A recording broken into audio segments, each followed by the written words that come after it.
नगीना में दोनों अम्बेडकरवादी लोग हैं। चंद्रशेखर रावण जो है वो भी अम्बेडकरवादी हैं, जो बहन जी वो भी अम्बेडकरवादी हैं, लेकिन वहाँ के जीता हुआ कैंडिडेट को बुलंदशहर भेज दिया जाता है। चंद्रशेखर आज़ाद को वहाँ मौत करके वोट चुनाव जिताना चाहिए और वो बहुत शानदार सीट रहा है। वही सीट बहन जी को भी मौका दिया है कि बीएसपी का आज से कल तक में वहाँ सीट कंफर्म हो जाएगा। नमस्कार साथियों, मैं रजनीश भारती। आप देखना शुरू कर दिए महानायक टीवी न्यूज।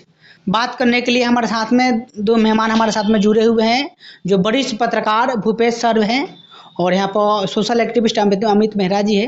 नगीना सीट पर जो लगातार चंद्रशेखर रावण लगातार 6 महीने से वहाँ पर लड़ाई लड़ रहे हैं, मतलब चुनावी प्रचार कर रहे हैं, लेकिन एकाएक सुनने में आ रहा है क्योंकि राजनीतिक संभावनाओं का खेल है, तो वहाँ पर लोग नेता थे, लेकिन उनको सीट ना देकर दूसरा सीट दिया जा रहा है। क्यों नहीं, बात को समझिए। सबसे बड़ी चीज़ है नगीना सीट पर वो सच्चाई बात है कि वो बहुत पहले से तैयारी कर रहे हैं, क्योंकि पिछली बार वो विधानसभा के चुनाव में उनका जमानत तक जब्त हो गया था, ये भी मालूम है आपको, लेकिन उससे कोई बहुत बड़ा फर्क नहीं पड़ता है।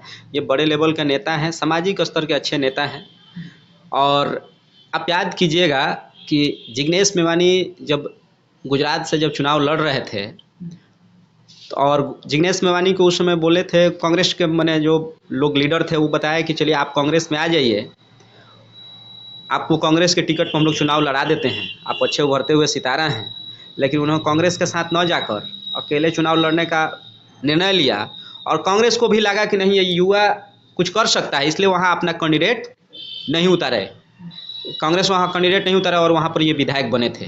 आज कांग्रेस के साथ हैं, अलग बातें हैं। सेम स्थिति यही आता है। सामाजिक स्तर पर समाजवादी पार्टी को भी सोचना चाहिए था कि यह मेरे ही खेमे के ये लड़का है, इसके खिलाफ ठीक है गठबंधन नहीं ही सही, लेकिन कैंडिडेट नहीं देते हैं। लेकिन वहाँ समाजवादी पार्टी का भी कैंडिडेट आ चुका है, आपको मालूम है। बीएसपी दूर दूर तक खंडन करती रही है चंद्रशेखर रावण को कि मतलब इससे हमारा कोई नाता नहीं है, इससे मेरा कोई नाता नहीं है, तो इससे लाजमी है कि वो अपना कैंडिडेट उतारेगी ही उतारेगी।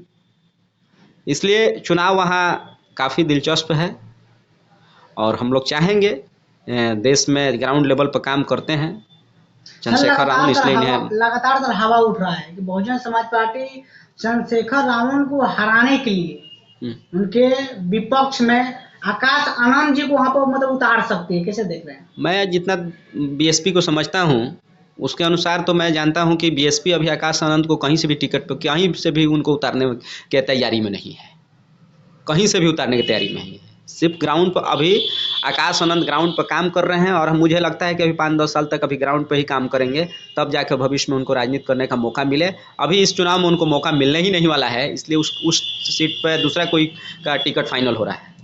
नगीना सीट पर सर, जिस प्रकार से चंद्रशेखर रावण लगातार वहाँ पर चुनावी प्रचार कर रहे हैं, लेकिन सुनने में आ रहा है कि चंद्रशेखर रावण को विपक्ष में बीएसपी अपना उत्तराधिकारी जो कोऑर्डिनेटर है आकाश आनंद को उतार रही है। कैसे देख रहे हैं जी?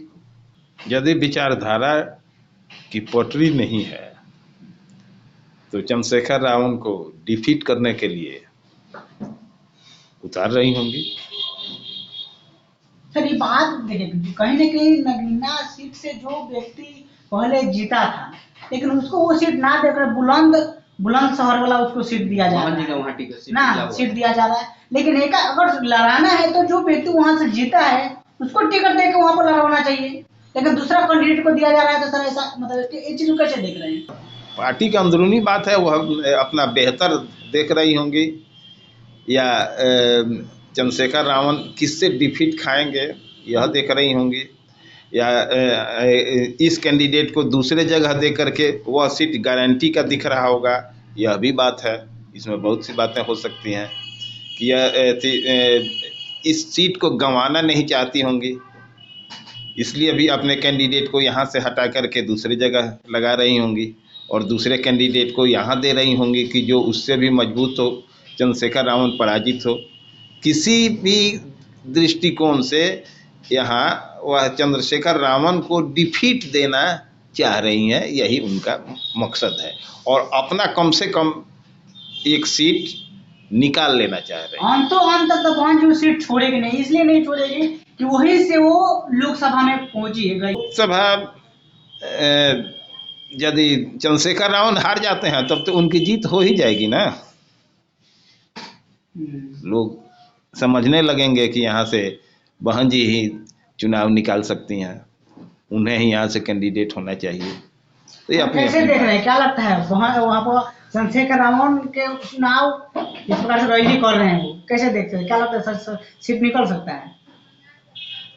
देखिए, वर्तमान राजनीति में आप तो समझ ही रहे हैं कि जो विचारधारा है, दो विचारधारा स्पष्ट रूप से इस देश में काम कर रहा है। एक ब्राह्मणवादी विचारधारा, एक अम्बेडकरवादी विचारधारा। अगर अम्बेडकरवादी विचारधारा के लोग जो डॉक्टर अम्बेडकर को समझते हैं, और अपने सब देख गोल गोल घुमाने से कोई फायदा नहीं है, क्योंकि नगीना में दोनों अम्बेडकरवादी लोग हैं। चंद्रशेखर रावण जो है वो भी अम्बेडकरवादी हैं, जो बहन जी वो भी अम्बेडकरवादी हैं, लेकिन वहाँ के जीता हुआ कैंडिडेट को बुलंदशहर भेज दिया जाता है। भीम आर्मी प्रमुख हैं। अरे हम भी यही चाहेंगे, अगर मेरा पर्सनल मत पूछिए तो अगर हम भी यही चाहेंगे, भीम आर्मी प्रमुख हैं, ग्राउंड पर अच्छा काम करते हैं, तो उन्हें ही मौका मिलना चाहिए। वहाँ के जनता जो है अम्बेडकरवादी विचारधारा के लोग हैं, चाहे तमाम लोग जो हैं समाजवादी विचारधारा के लोग हैं, सबको मिलजुल कर चंद्रशेखर आज़ाद को वहाँ मत करके वोट चुनाव जिताना चाहिए। और वो बहुत शानदार सीट रहा है, वही सीट बहन जी को भी मौका दिया है, वही सीट से काफ़ी कद्दावर बीएसपी के कई नेता वहाँ से चुनाव जीत के आ चुके हैं।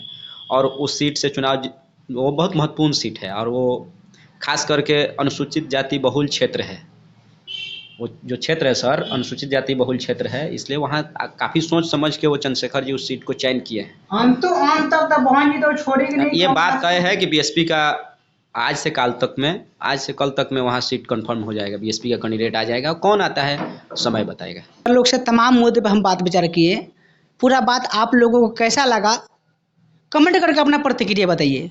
और वीडियो फेसबुक पेज पर देख रहे हैं, पेज को फॉलो कीजिए, और यूट्यूब चैनल पर देख रहे हैं तो चैनल सब्सक्राइब कीजिए। जय भीम, जय भारत।